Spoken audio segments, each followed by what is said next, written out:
नमस्कार, मैं हूं विनीत और यूपी दर्पण लाइव में आपका स्वागत है। अगले 25 मिनटों में हम दिखाएंगे उत्तर प्रदेश के वो समाचार जो आपको प्रभावित करते हैं। फर्जी महिला आईएएस का बड़ा खेल, नौकरी के नाम पर बिकवा दिए घर ट्रैक्टर। वाराणसी में 250 युवक बंधक बनाकर ठगे गए, पुलिस रेड में खुलासा। रायबरेली में बेबी सेल गैंग का भंडाफोड़, 9 महीने का बच्चा बरामद। लखनऊ के 27 इलाके बने डेंजर जोन, आवारा कुत्तों से दहशत। और दुनिया के 100 सबसे गर्म शहरों में 40 यूपी के। चलिए अब आगे के समाचार सुनते हैं विस्तार से। यूपी के स्कूलों में चलेगा अनीमिया मुक्त अभियान, कई विभाग मिलकर करेंगे काम। उत्तर प्रदेश में महिलाओं और छात्राओं में बढ़ती अनीमिया की समस्या को देखते हुए सरकार बड़ा अभियान शुरू करने जा रही है। अनीमिया मुक्त विद्यालय और अनीमिया मुक्त पंचायत अभियान के तहत स्वास्थ्य, शिक्षा और पंचायती राज विभाग मिलकर काम करेंगे। राष्ट्रीय परिवार स्वास्थ्य सर्वेक्षण के अनुसार प्रदेश में महिलाओं और छात्राओं में खून की कमी गंभीर स्तर तक पहुंच चुकी है। कई शहरों में स्कूली छात्राओं में अनीमिया का प्रतिशत 90% तक बताया गया है। सरकार अब स्कूल स्तर पर जागरूकता, जांच और पोषण कार्यक्रमों को तेज करेगी। यूपी में बनेगा बड़ा एआई और डाटा सेंटर नेटवर्क, 1.5 लाख रोजगार का दावा। मुख्यमंत्री योगी आदित्यनाथ ने यूपी डाटा सेंटर क्लस्टर परियोजना की समीक्षा करते हुए बड़ा विजन पेश किया है। सरकार लखनऊ को एआई सिटी के रूप में विकसित करने की तैयारी में है। योजना के तहत बुंदेलखंड समेत प्रदेश के कई हिस्सों में डाटा सेंटर और एआई कंप्यूट कॉरिडोर विकसित किए जाएंगे। सरकार का दावा है कि इससे 2040 तक 1.5 लाख से ज़्यादा प्रत्यक्ष रोजगार और बड़े पैमाने पर निवेश आएगा। टाटा समूह समेत कई बड़ी टेक कंपनियों से बातचीत की तैयारी भी शुरू हो गई है। यूपी में डिजिटल उद्यमियों को मिलेगा प्रशिक्षण और इंसेंटिव, 20 लाख घरों तक पहुंचेगा हाई स्पीड इंटरनेट। योगी सरकार ने प्रोजेक्ट गंगा के तहत डिजिटल नेटवर्क विस्तार को लेकर बड़ा प्लान तैयार किया है। सरकार 20 लाख से ज़्यादा घरों तक फाइबर आधारित हाई स्पीड नेटवर्क पहुंचाने की तैयारी में है। मुख्यमंत्री योगी ने निर्देश दिए हैं कि चुने गए डिजिटल उद्यमियों को प्रशिक्षण और शुरुआती इंसेंटिव दिया जाए। योजना में महिला उद्यमियों को भी विशेष प्राथमिकता मिलेगी और करीब 50% महिलाओं को जोड़ने का लक्ष्य रखा गया है। सरकार का कहना है कि इससे स्मार्ट विलेज, टेलीमेडिसिन और एआई आधारित सेवाओं को बढ़ावा मिलेगा। होगा बड़ा बदलाव, योगी सरकार ने दिए सुधार के निर्देश। मुख्यमंत्री योगी आदित्यनाथ ने मंडी टैक्स और शुल्क व्यवस्था में सुधार के निर्देश दिए हैं। सरकार गेहूं प्रसंस्करण को बढ़ावा देने के लिए यूपी की पंजीकृत मिलों को मंडी शुल्क और विकास उपकर में छूट देने की विचार कर रही है। अधिकारियों के अनुसार यूपी देश का सबसे बड़ा गेहूं उत्पादक राज्य है, लेकिन सीमित प्रोसेसिंग क्षमता के कारण बड़ी मात्रा में गेहूं दूसरे राज्यों में चला जाता है। सरकार का मानना है कि नई व्यवस्था से प्रदेश में रोजगार और निवेश और मूल्य संवर्धन बढ़ेगा। नीट परीक्षा में बड़ा बदलाव, एआई और बायोमेट्रिक से होगी निगरानी। पेपर लीक विवादों के बाद एनटीए अब नीट परीक्षा व्यवस्था को पूरी तरह हाईटेक बनाने जा रहा है। परीक्षा सुरक्षा बढ़ाने के लिए एआई मॉनिटरिंग, बायोमेट्रिक वेरिफिकेशन और फेस ऑथेंटिकेशन जैसे सिस्टम लागू किए जाएंगे। इसके साथ ही एजेंसी में सीटीओ, सीएफओ और साइबर सिक्योरिटी से जुड़े बड़े पदों पर भर्ती भी शुरू हो गई है। अधिकारियों का कहना है कि नई व्यवस्था से परीक्षा प्रक्रिया ज़्यादा सुरक्षित, पारदर्शी बनेगी। छात्रों और अभिभावकों के बीच इस फैसले को लेकर चर्चा तेज हो गई है। सीएम योगी के संदेश में स्कूलों में बढ़ा श्रमदान अभियान, सामने आई नई तस्वीरें। मुख्यमंत्री योगी आदित्यनाथ के हालिया बयान के बाद यूपी के कई स्कूलों में श्रमदान अभियान तेज हो गया है। सीएम योगी ने कहा था कि स्कूलों में बच्चों द्वारा स्वच्छता और श्रमदान गतिविधियों को गलत तरीके से पेश नहीं किया जाना चाहिए। इसके बाद कई स्कूलों से छात्र शिक्षकों द्वारा मिलकर परिसर साफ करने और पौधारोपण करने की तस्वीरें सामने आने लगी है। शिक्षा विभाग का कहना है कि इससे बच्चों में अनुशासन, जिम्मेदारी और सामूहिक कार्य की भावना विकसित होगी। सहकारी ग्राम विकास बैंक कर्मचारियों के लिए बड़ी राहत, वेतन और ग्रेच्युटी पर बनी कमेटी। उत्तर प्रदेश के सरकारी ग्राम विकास बैंकों में कार्यरत कर्मचारियों के लिए अच्छी खबर सामने आई है। कर्मचारियों के वेतनमान, एसीपी, ग्रेच्युटी और बोनस संबंधी मांगों पर विचार करने के लिए 5 सदस्यीय समिति बनाई गई है। यह समिति 15 दिनों के भीतर अपनी रिपोर्ट सौंपेगी। कर्मचारी लंबे समय से 7वां वेतनमान, राज्य कर्मचारियों जैसी सुविधाएं और 20 लाख रुपए तक की ग्रेच्युटी की मांग कर रहे हैं। सरकार अब बैंकों की वित्तीय स्थिति का आकलन कर आगे का फैसला लेगी। शिक्षा मित्रों की पेंशन और ग्रेच्युटी पर हाईकोर्ट सख्त, सरकार से मांगा जवाब। इलाहाबाद हाईकोर्ट ने यूपी के शिक्षा मित्रों को ग्रेच्युटी, पेंशन और भविष्य निधि लाभ देने की मांग पर बड़ा आदेश दिया है।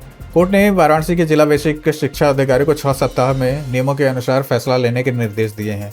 प्रदेश में करीब 1,70,000 शिक्षा मित्र कार्यरत हैं, जिन्हें हाल ही में मानदेय बढ़ाकर 18,000 रुपये किया गया था। याचिका में कहा गया है कि वर्षों से सेवा देने के बावजूद शिक्षा मित्रों को रिटायरमेंट लाभ नहीं मिल रहे हैं। यूपी में गर्मी का कहर जारी, दुनिया के 100 सबसे गर्म शहरों में 40 यूपी के। उत्तर प्रदेश में भीषण गर्मी ने हालात और खराब कर दिए हैं। मौसम विभाग ने कई जिलों में रेड और ऑरेंज अलर्ट जारी किया है। बांदा का तापमान 48 डिग्री के पार पहुंच गया है, जबकि प्रदेश के कई शहरों में सुबह से ही पारा 45 डिग्री के करीब पहुंच रहा है। रिपोर्ट के मुताबिक दुनिया के 100 सबसे गर्म शहरों में यूपी के 40 शहर शामिल है। पश्चिमी यूपी में अब रातें भी गर्म रहने लगी हैं, जिससे लोगों को राहत नहीं मिल रही। आपको ये भी बता दूं कि भारत में अब तक का सबसे अधिक तापमान राजस्थान के फलौदी में 51 डिग्री सेंटीग्रेड मई 2016 में रिकॉर्ड किया गया था। रायबरेली में राहुल गांधी का बड़ा हमला, बोले देश को लगने वाला है आर्थिक झटका। रायबरेली में बहुजन स्वाभिमान सभा को संबोधित करते हुए कांग्रेस नेता राहुल गांधी ने केंद्र सरकार पर तीखा हमला बोला। उन्होंने दावा किया कि आने वाले कुछ महीनों में देश को बड़ा आर्थिक झटका लग सकता है। राहुल गांधी ने कहा कि गलत आर्थिक नीतियों के कारण आम जनता, किसान, मजदूर और छोटे व्यापारी सबसे ज्यादा प्रभावित होंगे। उन्होंने नोटबंदी का जिक्र करते हुए कहा कि देश में फिर वैसी ही स्थिति होने जा रही है। बयान के बाद राजनीतिक हलकों में चर्चा तेज हो गई है। मायावती ने कांग्रेस नेताओं को बिना मिले लौटाया, 2027 की राजनीति गरमाई। बसपा सुप्रीमो मायावती ने राहुल गांधी का संदेश लेकर पहुंचे कांग्रेस नेताओं से मुलाकात नहीं की। कांग्रेस नेताओं को गेट से ही वापस लौटना पड़ा, जिसके बाद यूपी की राजनीति में नई चर्चाएं तेज हो गई हैं। सूत्रों के अनुसार कांग्रेस नेताओं ने पहले से समय नहीं लिया था। वहीं मायावती लगातार साफ कर चुकी हैं कि बसपा 2027 का विधानसभा चुनाव अकेले लड़ेगी। राजनीतिक विश्लेषकों का मानना है कि बीएसपी फिलहाल गठबंधन से दूरी बनाकर अपनी स्वतंत्र पहचान मजबूत करने पर जोर दे रही है। पीडीए पर बीएसपी का अखिलेश यादव का बड़ा हमला, सपा सरकार के फैसले गिनाए। समाजवादी पार्टी प्रमुख अखिलेश यादव के पीडीए बयान पर बसपा ने तीखा पलटवार किया है। बीएसपी प्रदेश अध्यक्ष विश्वनाथ पाल ने कहा कि पीडीए का सबसे ज्यादा नुकसान सपा सरकार के दौरान हुआ। उन्होंने आरोप लगाया कि अखिलेश सरकार ने एससी, एसटी और ओबीसी बैकलॉग भर्ती पर रोक लगाई थी। बसपा ने दावा किया कि मायावती सरकार ने आरक्षण और प्रमोशन से जुड़े कई फैसले लागू किए थे, जिन्हें बाद में सपा सरकार ने बदल दिया। बयान के बाद प्रदेश की राजनीति में आरक्षण और दलितों के मुद्दों पर नई बहस शुरू हो गई है। आरक्षण को लेकर अखिलेश का बड़ा आरोप, बोले 22 भर्तियों में 11,514 पदों की लूट। समाजवादी पार्टी प्रमुख अखिलेश यादव ने योगी सरकार पर आरक्षण नियमों में गड़बड़ी का आरोप लगाया है। उन्होंने दावा किया कि प्रदेश की 22 भर्तियों में 11,514 आरक्षित पदों का नुकसान हुआ है। अखिलेश ने खासतौर पर 69,000 शिक्षक भर्ती का जिक्र करते हुए कहा कि ओबीसी और एससी वर्ग का हक छीना गया। उन्होंने सरकार से आंकड़ों की जांच कर गलती सुधारने की मांग की। इस बयान के बाद प्रदेश में आरक्षण और भर्ती प्रक्रिया को लेकर राजनीतिक बहस तेज हो गई है। यूपी भाजपा संगठन में बड़े बदलाव की तैयारी, नए चेहरों की एंट्री के संकेत।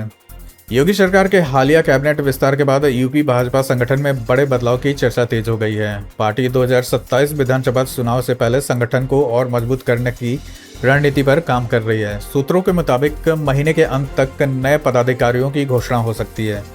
भाजपा नेतृत्व सामाजिक और जातीय समीकरणों के साथ संगठनात्मक मजबूती पर भी फोकस कर रही है।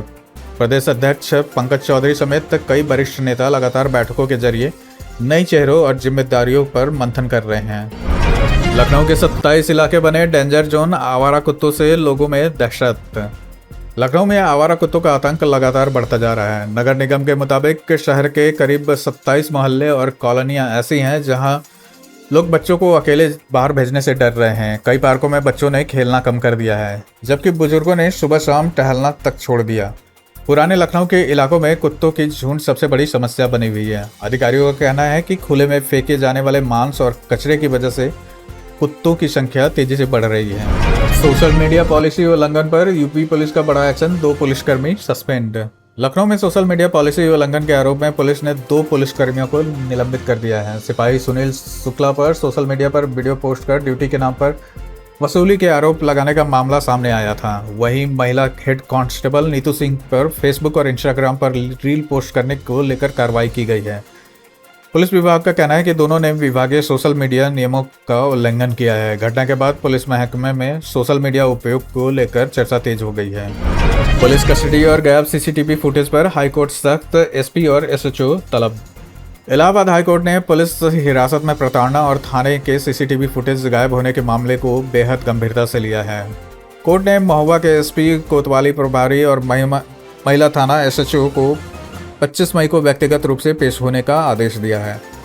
अदालत ने कहा है कि सीसीटीवी फुटेज उपलब्ध नहीं कराना सुप्रीम कोर्ट और हाई कोर्ट के पुराने आदेशों का उल्लंघन माना जाएगा। कोर्ट ने इसे नागरिकों के जीवन और व्यक्तिगत स्वतंत्रता के अधिकार से जुड़ा गंभीर मामला बताया है। पंचायत चुनाव से पहले 10 लाख वोटरों की जांच, चुनाव आयोग ने शुरू किया बड़ा अभियान। उत्तर प्रदेश पंचायत चुनाव से पहले चुनाव आयोग ने देवरिया जिले में बड़ा सत्यापन अभियान शुरू किया है। आयोग ने 10 लाख से ज़्यादा ऐसे वोटरों की जांच के आदेश दिए हैं जिनके नाम 2 जगह दर्ज होने या फर्जी होने का शक है। अधिकारियों को 28 मई तक हर हालत में सत्यापन पूरा करने के निर्देश दिए गए हैं। पंचायत चुनाव को देखते हुए वोटर लिस्ट को पूरी तरह साफ और पारदर्शी बनाने पर जोर दिया जा रहा है। जिले की 1121 ग्राम पंचायतों की प्रारंभिक वोटर सूची पहले से ही जारी की जा चुकी है। रायबरेली में बेबी सेल गैंग का भंडाफोड़, 9 महीने का बच्चा सकुशल बरामद। रायबरेली पुलिस ने बच्चों की खरीद फरोख्त करने वाले inter state baby sale gang का भंडाफोड़ किया है।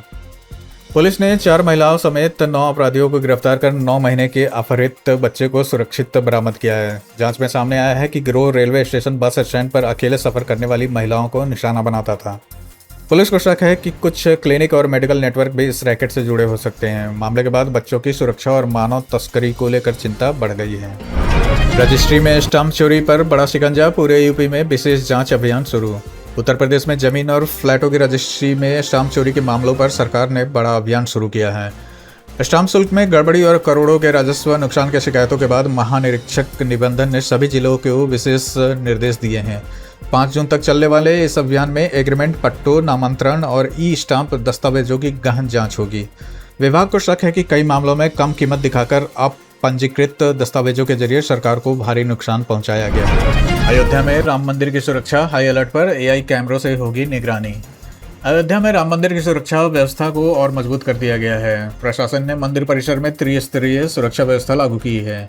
एआई आधारित सीसीटीवी कैमरे, साइबर सेल, सर्वेलेंस टीम और सिविल ड्रेस में पुलिसकर्मी लगातार निगरानी कर रहे हैं। इसके साथ ही नए वॉच टावर और सुरक्षा दीवार का निर्माण भी किया जा रहा है।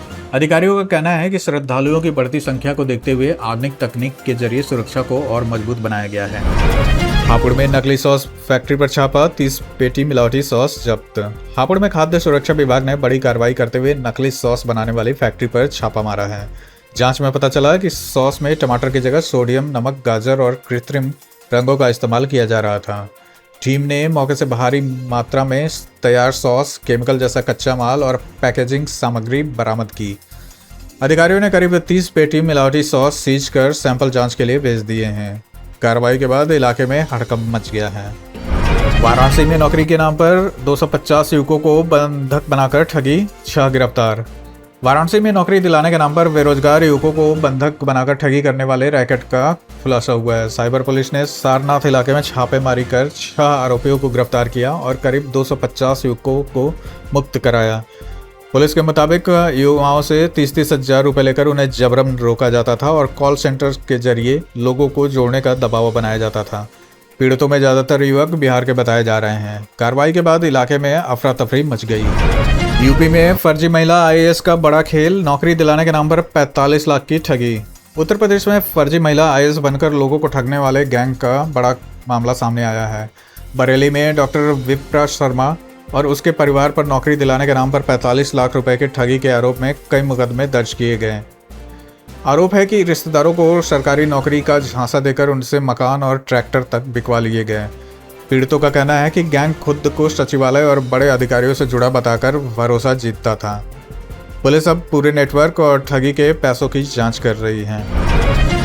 भीषण गर्मी से पहाड़ों पर उमड़ी भीड़, 2 दिन में 45,000 वाहन देहरादून पहुंचे। भीषण गर्मी ने लोगों की हालत खराब कर दी है। दिल्ली, हरियाणा, उत्तर प्रदेश और राजस्थान समेत कई राज्यों में पारा 50 के करीब पहुंच गया है। उत्तर भारत में पड़ रही भीषण गर्मी के बीच लोग राहत पाने के लिए पहाड़ों का रुख कर रहे हैं। उत्तराखंड के मसूरी, ऋषिकेश और चक्राता जैसे पर्यटन स्थलों पर भारी भीड़ देखने को मिल रही है। सिर्फ 2 दिनों में 45,000 से ज़्यादा वाहन देहरादून में दाखिल हुए, जिससे कई प्रमुख मार्गों पर लंबा जाम लग गया। दिल्ली, यूपी, हरियाणा और पंजाब से बड़ी संख्या में पर्यटक पहुंच रहे हैं। अधिकारियों का कहना है कि बेहतर सड़क कनेक्टिविटी और गर्मी से राहत की तलाश में पर्यटकों की संख्या तेजी से बढ़ी है। चलिए आज मैं 2 आसान सवाल अपने व्यूअर्स से पूछता हूँ। पहला, भारत का सबसे ज़्यादा विजिट किया जाने वाला धार्मिक शहर कौन सा माना जाता है? और दूसरा, भारत में पहली साइबर क्राइम पुलिस स्टेशन किस शहर में शुरू हुई थी? व्यूअर्स कमेंट में जानकारी शेयर कर सकते हैं। इसी के साथ आज की खबरों का सिलसिला हम यहीं समाप्त करते हैं। अगर आपको लगता है कि ऐसी खबरें ज़रूरी हैं तो चैनल सब्सक्राइब करके जुड़े रहिए।